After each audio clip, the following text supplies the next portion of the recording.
Hello, hi everybody. Welcome. It is Tuesday. I'm Laura Brunton and I have the fabulous Alex Knight with us. Hi, Alex. Hello, nice to see you. You too. You may notice an assault on your visual senses with leopard print and animal print. This was not coordinated in any way. No, but maybe for future we should actually say so what print are you going for? So we know. These things happen, don't they? Absolutely hilarious. Thank you so much for joining us. If you're watching this live, we would love to hear from you. Just drop an emoji in the comments or say hashtag live or something.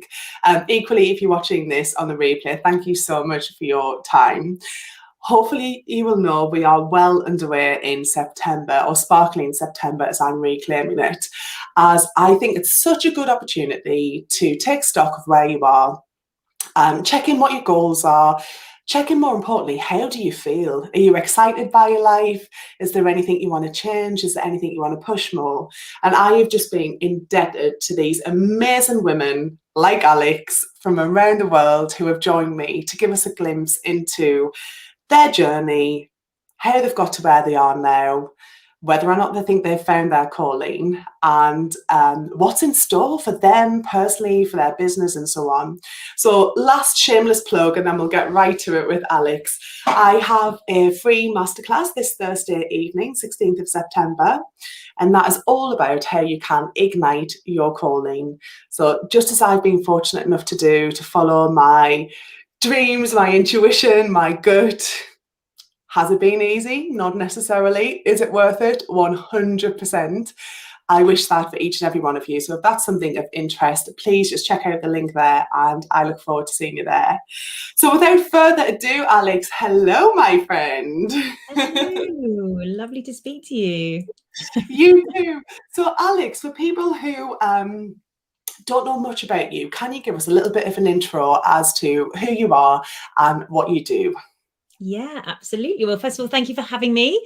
It's great to be here, and I love what you're doing, Laura. I'm a massive fan of yours. Thank you. We'll get into our backstory of how we know each other, won't we, at some point? We will, Um, we will. but yeah, so I'm Alex Knight. I'm an engineer, mechanical engineer by background.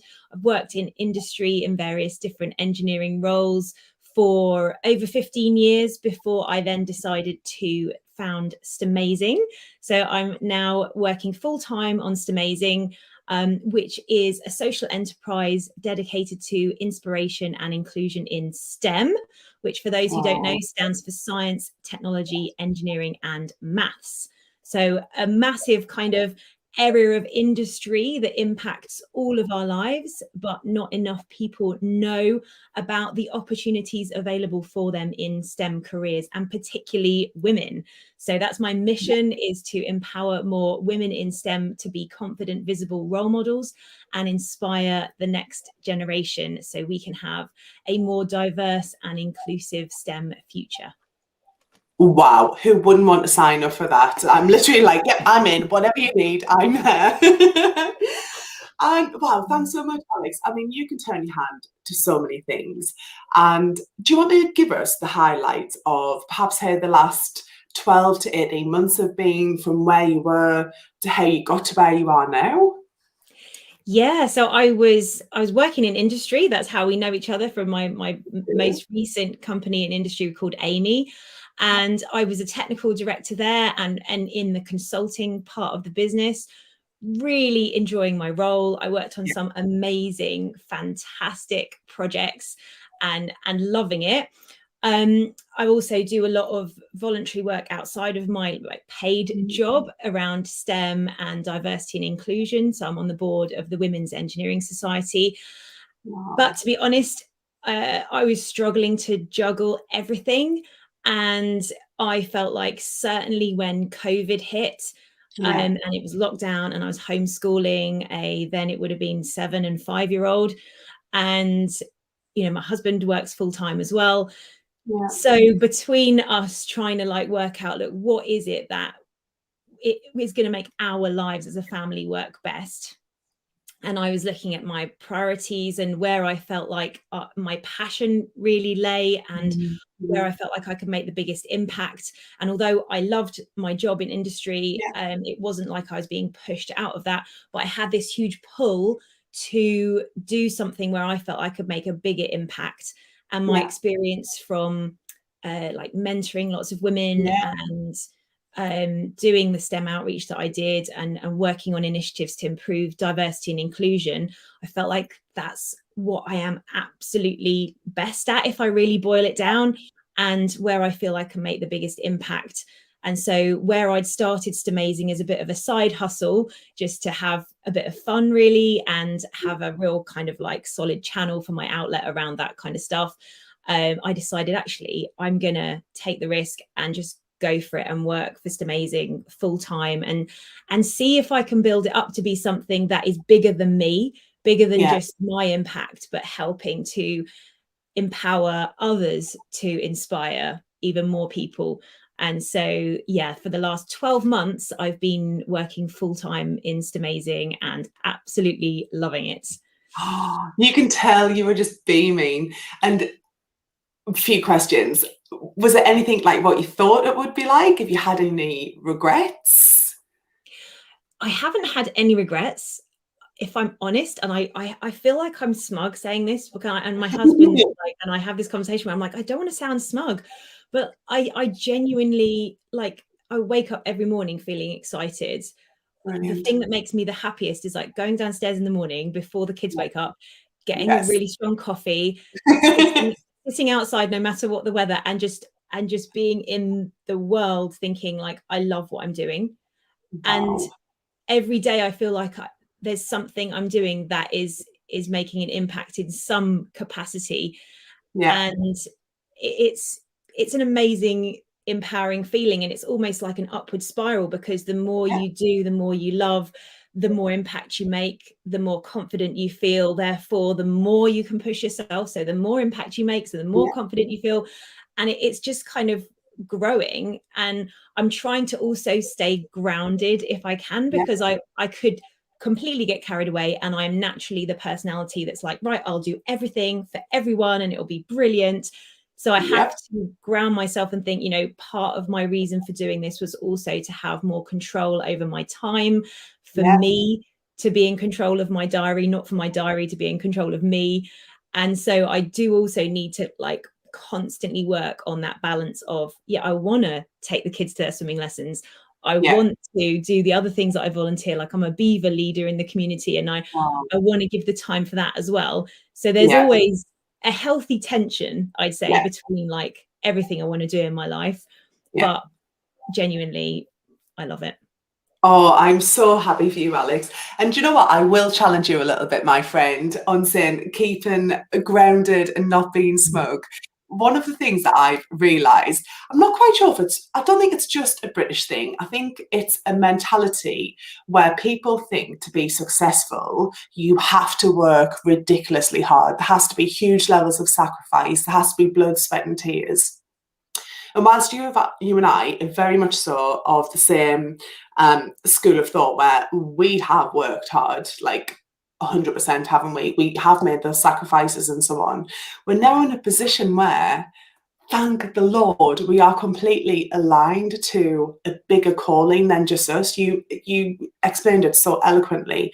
You know that you're making an impact in your industries, in society, in communities, worldwide as well. You're literally changing lives.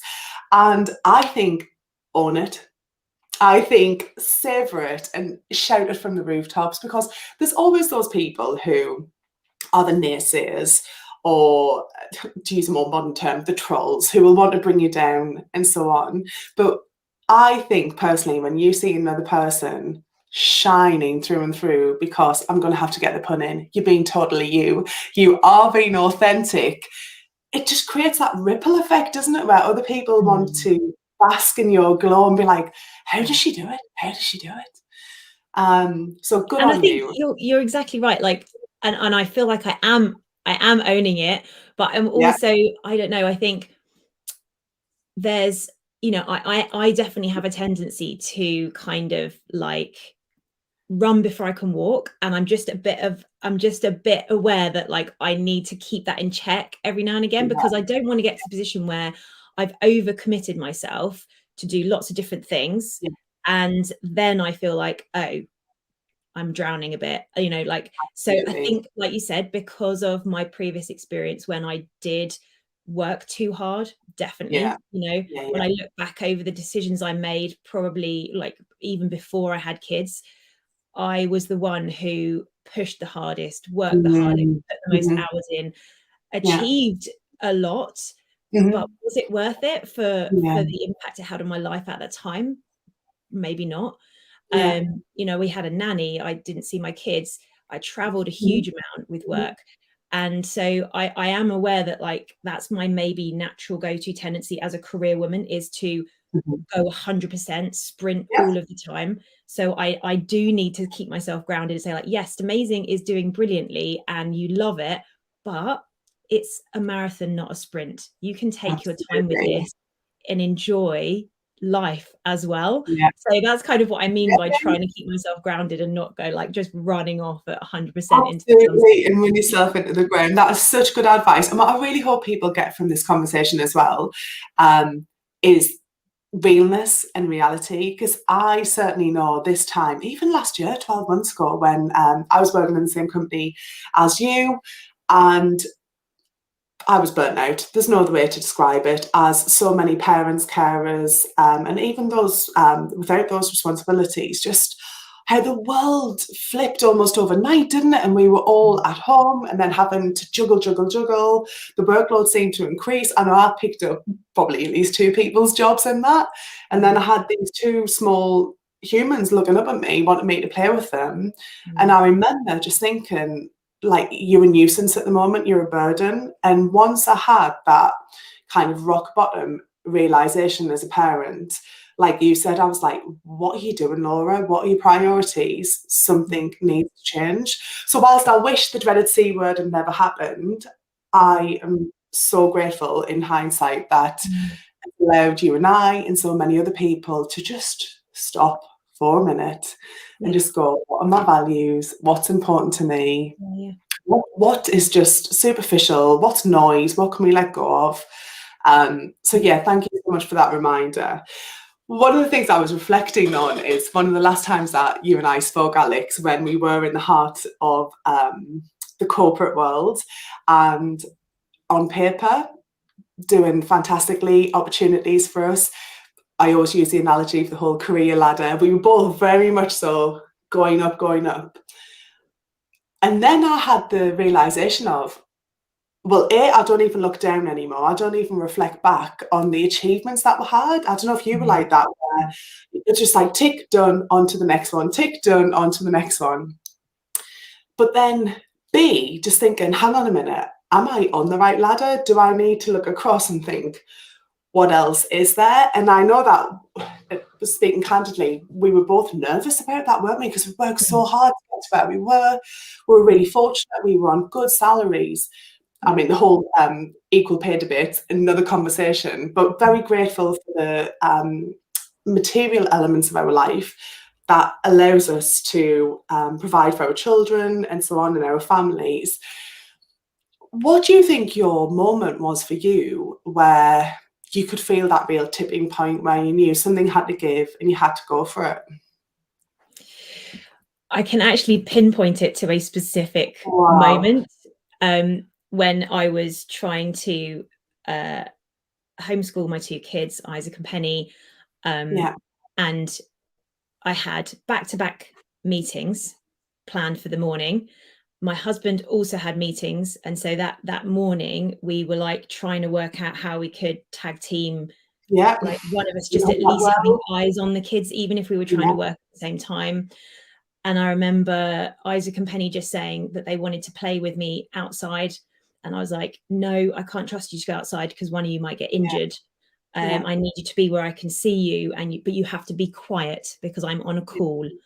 And I just remember thinking, like, I feel so stressed about not being able to be what my kids need me to be, me and my husband literally not being able to talk to each other about anything other than planning like each second of the day, and also feeling like I was doing a rubbish job at work, even though I wasn't. And everyone was telling me like it's fine, and they were good about saying, we recognize you need to balance everything. I just thought, honestly, why am I doing this? And it's not making me happy. In fact, it's making me unhappy. And that's not anybody's fault apart from just the culmination of everything in this situation. And so I thought, I am the only one that can change this. I'm the only one that can actually take the decision to do something different and to change. And in doing so, I might disappoint some other people, and I might maybe let people down because they've got certain expectations of me. And that was one of the hardest things, two hardest things for me. One was letting go of a job title and status, and the other was feeling like I was letting people down around me, and not just my work colleagues, but also my parents, who like love telling people about their amazing daughter who's like an engineer with this title, and I felt like, oh God, like what? I'm not going to be able to hang on a job title anymore. Who am I? But it's been so good actually for me to let that go and to think, no, actually who I am is not my job title. Who I am is my life, like what I feel I enjoy in my life, and the impact I have not just on my family around me, but those more broadly. And you can be who you want to be while still having that impact and still having a positive influence on others. You don't have to have the job title and the, stepping up the career ladder, like you said, and kind of being on this hamster wheel. But it took that moment of realization of like, I'm not happy, but on paper I should be happy. I've got the two kids, I've got a nice house, I've got a supportive husband, I earn decent money, got a good like career trajectory. But there's something missing, and that something missing for me was freedom to do exactly what I want to do in the moment. And almost like personal adventure as well. Like I didn't want my path laid out for me. I want to decide what direction I want to go in. And so but I can clearly remember that. And I remember even like the sounds and the day and the weather and everything, and sitting in my garden after doing those calls, just thinking, this is not working out for me. And having to make a change. I'm so pleased that you did that. I'm so sorry you had to go through that, but in hindsight, I think that was the wake-up call that you needed, and then similar for me. Thank you so much to everybody who's watching as well. We've got Jeff, Jamie, Sarah, Alex. I know that there's lots more people out there too. Have you got any specific questions that you'd like to ask Alex and I? Are you experiencing anything similar? If you don't want to put it out publicly, then just DM us. We have been there. Thank you so much for being so honest, Alex, as well. What advice would you give to anybody who is in that situation where they can hear that little whisper in their ear, which is, are you sure? Is this it? Aren't you meant for more than this? But they get freaked out because they can't visualize what that looks like, or they can't put it in a box with a job title. Like I say, it might involve disappointing people in the short term, might involve taking risks financially, career-wise. Knowing what you know now, what would you advise those fabulous people? Well, other than speak to someone like you who can help. I'll give you that 5 later. Being completely honest, I had a therapist at the time, and not like a life coach therapist. I actually had a like a psychology therapist. So I have like a counselor. So I've had, and I don't think we've even spoken about this before, but my kind of upbringing was very much like achievement based, and I always felt like because I wasn't I felt like because home didn't feel as stable as it could have felt. Like my parents ultimately got divorced. I know loads of people go through that, but for me, the way that I kind of internalized that was I have to achieve to please everybody, and everybody's happiness in this bubble of our family relies on me being like a super achiever, because I can see when I achieve something that makes people happy. My sister and I were involved in a very bad car accident when we were younger, and she was disabled, severely disabled as a consequence of that. So I also felt like I'm the one who can achieve in our family, and therefore I must live up to the expectation. It's my responsibility to like stand on the shoulders of my parents and be even better. And so when I realized I had this internal pressure on me for a long time, I decided to seek out getting some help. So I had a counselor, and it was very helpful talking to her about my options, because I think that's something people don't realize, is that everyone has options. You may feel like you don't, but when you actually look at it and you think like, what are these barriers you're putting in place that are not real barriers? They're fabricated barriers that you have created based on maybe other people's expectations, but a lot of the time the expectations you put on yourself. And once I removed those, I thought, actually, I do have options. You know, the thought of having a basically no salary to begin with was very scary. But we looked at ways we could cut costs on our outgoings. And that was a big thing to actually realize, oh my goodness, I don't need all this money. Actually, you know, we cancelled Netflix, even we went to that extreme. Well, hang on, drastic times here. I was not expecting that. What do you do? I know. Do you we literally we looked at, we were like, what can we cut costs? And we were like, $5.99 on Netflix, we can do without that. So literally we cut costs, and one of the massive things we did was looked at where we were living. And as you know, I've moved house. So I've moved from Surrey, in a very expensive commuter belt part of the world, to the middle of absolutely nowhere in Northumberland. But because basically, you know, we don't need to be tied to London anymore, because I'm not working there. And me and my husband both have working from home based jobs now. We had the freedom to move. And like, I never would have considered that in a million years. So now we have a nicer house, a much bigger garden for the kids, and a much smaller mortgage as well. So it's like opened up, win. So my main piece of advice, coming back to your question, would be to really, really challenge yourself about what your options are, because there will always be more options than you think. And yes, some of them will involve taking big risks, but this is your life. Your life needs you to make the most of it. And so, yeah, take some risks. Literally, it won't be as bad as you think it's going to be. Absolutely. Oh, there's so many things I want to break down there, Alex. First of all, thank you so much for your honesty there. Zoe has just read my mind here. I think we talk a lot about mental health.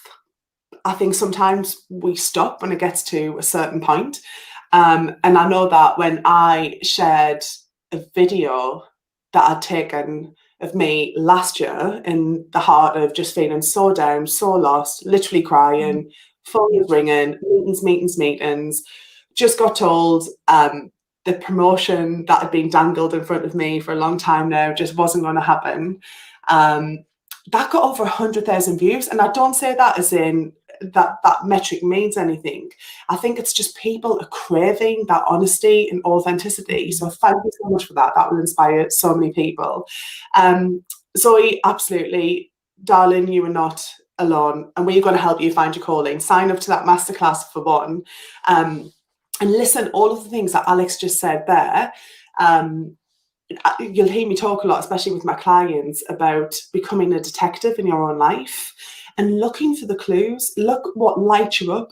Look at what drains your energy. Look at where you start feeling really resentful and maybe passively aggressive because you feel like you're being forced to do this. Go to that meeting, talk to that person, whatever it might be, and try and break down all of those assumptions and think, hang on, who's forcing me to do this? Because again, when you realize that you are the author of your life and your story, you've got that pen, you write the chapters, break them down, paragraphs, line by line, word by word, as to what you want to feature in your story. and be prepared for the plot twists. I always love when things happen like that in my life or my client's life. We talk about when something unexpected happens, we go, plot twist, because it just takes the sting out of it a little bit. And then you realise, like you said, it's a marathon, not a sprint. We don't have to solve everything and have everything figured out overnight, even though I know that we would like to at times. Like, wow, Alex. And also my amazing friend Sarah, who's in the Northeast, has quite rightly said, beautiful part of the country to choose to move to, for sure. Are you able to get used to the accents? Is this a test in itself, listening to me? Yeah, we are. It'd be really interesting to see if my children grow up having a bit of a Northeast accent. We've only had one experience where I was at the hairdresser with Isaac and he couldn't understand a word the hairdresser was saying. And to be honest, I struggled too a bit. So we'd be like, okay, we need to focus a bit more. Well, what's quite funny with my kids, clearly from the Northeast and have a strong accent. So my two were born in Oxford, and we also lived in Australia for a while as well. So my youngest will say like bath, grass, fast. We don't. But they'll fit in. It's with school, isn't it? They'll start to just gradually acclimatise and adjust. The funniest is when we were in Australia, and my oldest started saying, like, dropping these T's. So he'd be like, Mummy, can I go on the scooter? Can I have a glass of water? So he had this mishmash of Northern Australian and then Oxford as well. Oh, I'm so glad they're settling in, though. We had a great question here. I've certainly got my 2 pence worth, but I'd love to hear yours, Alex. So how did the company take the news? I'm going through similar, and people don't get why I want to throw away why I've worked so hard for. But the last year made me realise I'm not happy and I want more for my family. Absolutely. What would you say there, Alex?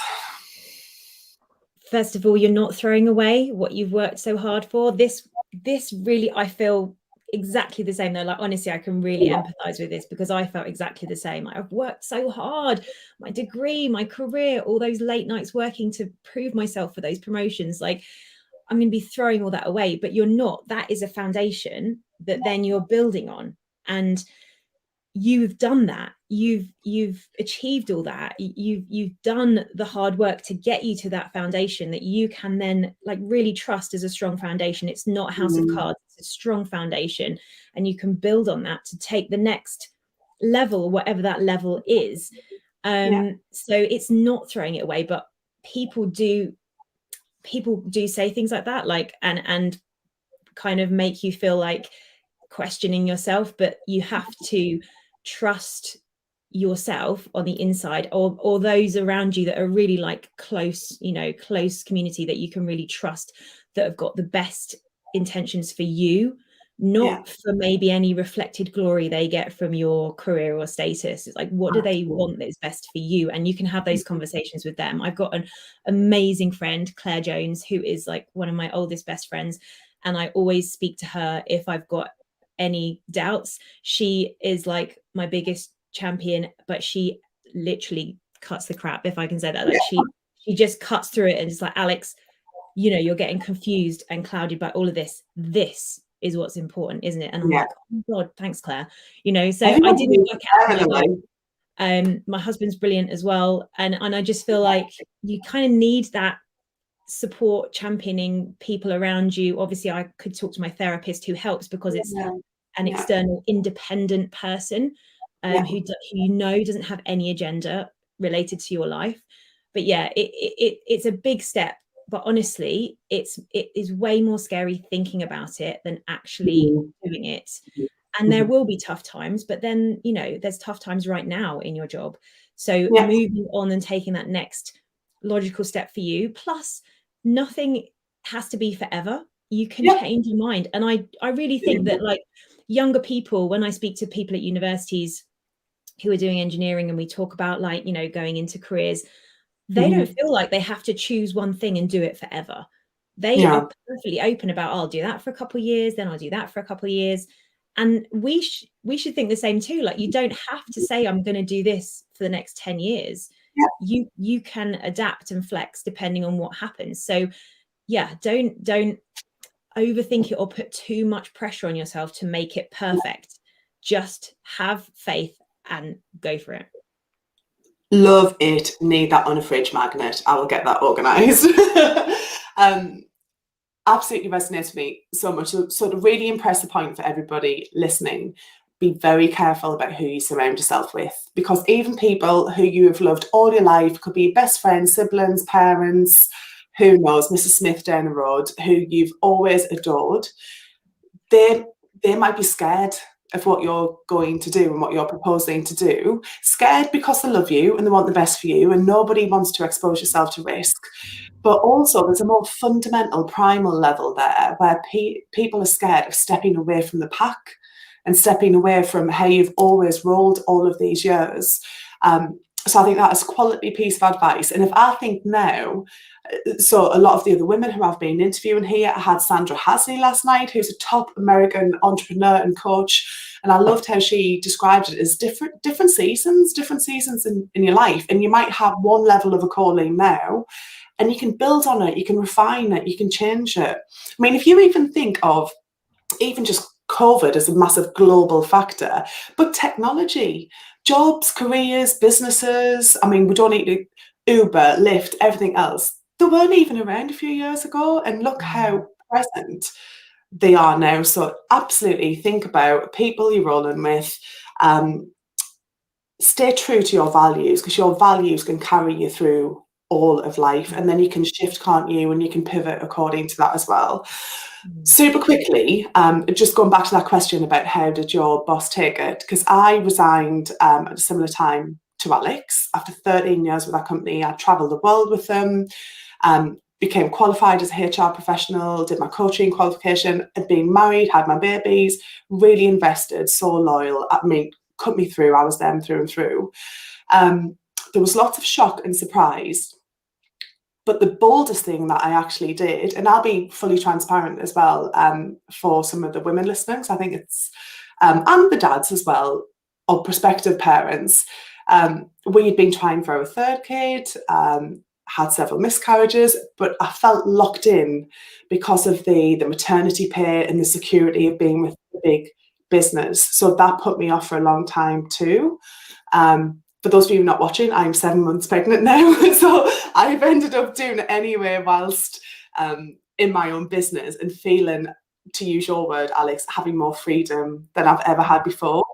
This is not something that is just elusive to the likes of Alex and I. Trust me, for all of you watching, you can achieve this as well. If you put your mind to it and you start taking action and making those moves, whether big or small, you'll get there. The next job that I then went on to, I absolutely loved. I was a diversity and inclusion specialist, fantastic company, great people.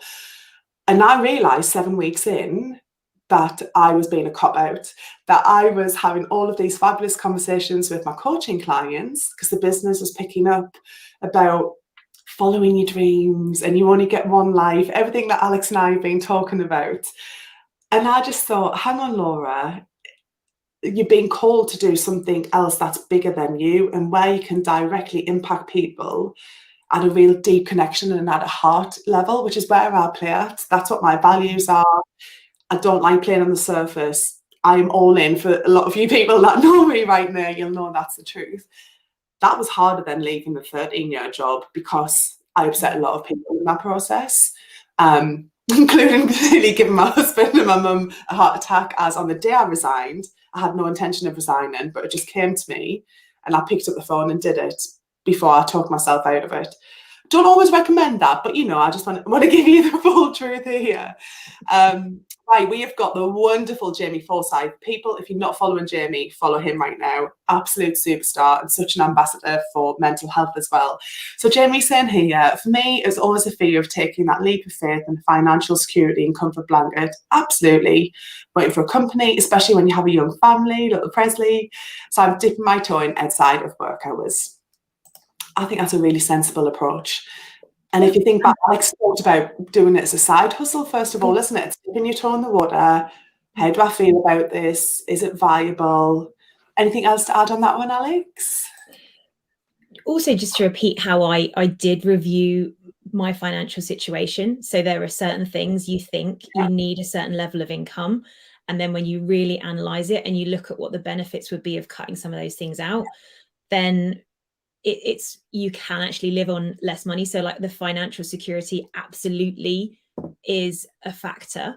And obviously I'm not suggesting anybody takes any risks and risks losing their house or anything, but when you look at actually what your outgoings are, you can cut costs, and You some of can, that is more dramatic, like me, like moving house to get a much smaller mortgage, but it's absolutely doable.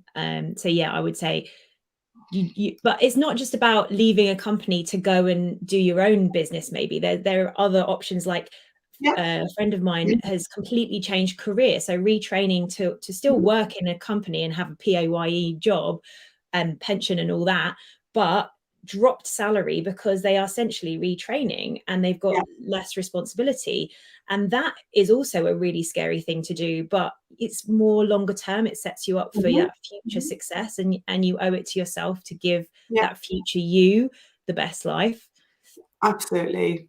Such good advice. And I think, to build on that, Alex, I think we all get lured into a false sense of security where we think we've got the rest of our life to play with.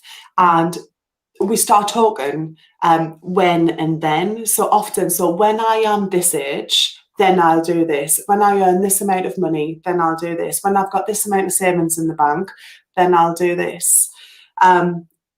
Without bringing the mood down too much, we had a terrible scare. We were just at the wedding of a really good friend, maybe 4 weekends ago. Really fit rugby player, 6'6", just got married, beautiful bride, a little baby, not even a year. And he's dropped down dead after a rugby match. And I think that's just the reminder that we all need. Sorry. Shall I blame hormones? No, I'm going to own this. It's an upsetting. Yeah, it's terrible. Friend. But had you have asked him, his family, he was an engineer, his friends, all of us would think we've got the time. Yeah. And we haven't, have we? No. It's a very stark reminder, and we all need that to realize like every moment is precious. Every moment. And obviously it's not that easy. You can't be at the height of loving every second of your life, because it's stuff you have to do, like empty the dishwasher. But you can make overall every moment count.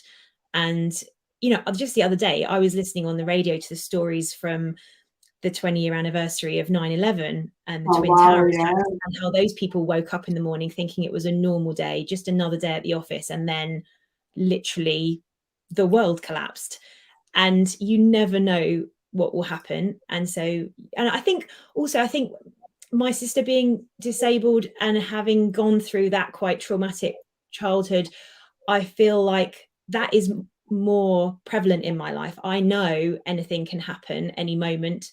And my sister, who's actually amazing and runs her own business, she worked so hard, and she still works so hard. She's in pain every single day, and she still has a family and runs her own business and is an amazing woman. She's a reminder that like anything is possible, and that life is precious. So yeah, it's when these things happen, it's absolutely awful and it's terrible. And I think the only thing we can do as humans is look for the message in that, and how we owe it to those people whose lives have been changed to make the most of our life, because this is our one precious life that we have. It is, you're so right. And your sister sounds amazing, Alex. You're obviously cut from the same cloth in terms of having that grit and determination. Right, I think I've regrouped a little bit. Alex, tell us some more. Well, has anybody got any questions? Please fire them away. And what Alex and I commit to is, if you're watching this on the replay, any comments that you put in there, any questions, we will get back to you. So don't worry if you're not watching this live. We are still absolutely here for you as well. Tell us some more about what your plans are for Stemazing, how people can get involved, how people can support you, etc. Yeah, super. So in Stemazing, I'm running, thank you for putting the website on there. If you go and have a look there, you'll see there's a number of different initiatives that I'm running. One that is just about to launch very soon is, well, it's already launched. I'm just about to start running it very soon, is the second round of the Stemazing Inspiration Academy. So this is a program where I empower and support women in STEM to be more confident, visible role models, and particularly confidence on camera, because this is not something that comes easily to everyone, but it's a skill we absolutely must have in this day and age. And then I connect them to schools, primary schools, and we do then, well, these women, Stemazing women role models, deliver a series of 6 Stemazing kids sessions into primary schools. So it's hitting that kind of target of diversity and inclusion, as well as inspiration in STEM. And we know that the lack of role models, of diverse role models in STEM, is one of the key reasons that not enough people consider STEM is an option for them. And this starts so young. So hence we are targeting primary school age children to try and have fun with STEM. So it's all the sessions are really engaging and interactive and hands-on, and they all involve like a practical STEM activity or experiment. And then we try and encourage the conversation to continue at home with the families by giving them a certificate for each session and encouraging them to go home and talk to their families about it. So that's one thing that I'm doing that I would love for women in STEM to check out on my website. So if you go to the website that Laura put up and then the tab called Inspiration Academy, you can see more information about that. And the deadline for women applying has actually closed, but I've left it open for just a couple more days in case there's any stragglers. It is very popular, so not everyone will get on. But yeah, you can certainly stay in touch for future rounds of that, because that's proved really popular, and we'll definitely be running more of those. And another thing I'm doing that I'm super excited about is the Stemazing Women membership. And so this is a kind of very similar thing, but it's less intense. So the 4-month program for the Inspiration Academy is very intense for 4 months. And the membership is about kind of taking that very similar model and mission, but allowing women to do this completely in their own time frame. It's about growing their empowerment. So every month they get a boost, a little bite-sized boost of empowerment to remind them how awesome they are, how amazing they are. And then also an inspiration idea. So a new idea like STEM activity and experiment that they can either run with their own families or children in their community, or go into schools and deliver this. So they get all the kind of like lesson plan, a step-by-step video, everything they need, all the, like, you know, the list of resources, the completion certificate, to make their life as easy as possible to go out there and be a visible role model. And also joining a community of other supportive women in STEM, because I think that's something that is so important, as we've touched on a few times, is having kind of your like champion network around you of women that you know want you to succeed at what you are good at, and help you discover your own unique strengths, what you bring to the world, and celebrate that. We don't do enough celebration of each other and ourselves. So it's empowerment, it's inspiration, and it's community, and it's bringing all that together in kind of a really easy to access monthly membership. So there's all more details about that on my website as well. Oh, fantastic, Alex. And this is just the start. Like, I can't wait to see how this is just going to evolve and grow. And I know that you have some fantastic corporate sponsors. And obviously, I know we are talking a lot about the women today, but with Jamie and the rest of the fantastic people that we've got in the network, don't underestimate as allies, as supporters, how important your role is as well, for sure. And absolutely couldn't agree more with community. And the more you see people moving either in directions that you're going in or taking the steps that you're going in, you realise that you're not alone, and that, do you know what I mean, life will go on. It gives you such a healthy sense of perspective as well. Yeah, please let us know if you've got any more comments. For anybody watching, I've also got a private Facebook group, completely free. There's nearly 500 women in there, so I'd love to see more of you over there too. That's a place where we can cheerlead each other, we can ask each other questions, look out for support, and so on. I've got lots of exciting things planned too, not least final plug, the masterclass that's happening this Thursday too. Alex, I don't want to let you go. Can we just stay in touch forever? I'll try and promise that I won't cry again, but you know. Oh, it's so lovely to talk to you as always. Oh, thank you. You too. I have maybe my last question, unless anybody else has got a question. How do you feel when you're ignited? I think it's something where you know what they say, like when you're in the flow, like you don't notice time or space. Like I notice when I feel ignited, when I'm in a situation where I feel like I am really me, the real Alex, and I'm really able to inspire others, then it's like I don't know, it's like I'm in the Matrix. And genuinely, like, it feels like, okay, everything is just happening, and everything is like working to help me, and the barriers are like falling away, and it's just everything is going in the right direction, but I'm not actually doing anything. It's just like happening. And that is such an amazing feeling. And you kind of have to like become aware of that and spot when that's happening, because then you're like, okay, this is what I'm meant to do. Like, it's like everything has become aligned. And I'm not like massively airy fairy about this stuff, but like it does feel like the universe is telling you you're on the right track, keep going. And that just makes me feel really ignited and really inspired. And I have felt that at different stages in my career as well, you know, like when you're working with a fabulous team on a fabulous project. But it's like heightened and emphasized and magnified even more when I feel like this is my thing. I found my thing and I'm doing it, and it's working. Couldn't agree with you more. And if you can hear that from an engineer, anybody can believe that. I think so often, I don't know if anybody else out there feels the same. I always want to control everything and think that whatever the results or the outcomes will be are as a direct proportion of what I put in. And definitely what I've learned, similar to Alex this year, is leave some space for the magic, because it's out there and it'll happen. And whatever your spiritual beliefs are, whether you believe there's a God, something bigger than you, the universe, manifesting, whatever floats your boat, I genuinely think if you keep it as simple as where your intention and energy goes, you will get the results that will come back to you and just knock you off your feet in the best way. Like, humankind's amazing, without getting too big and broad.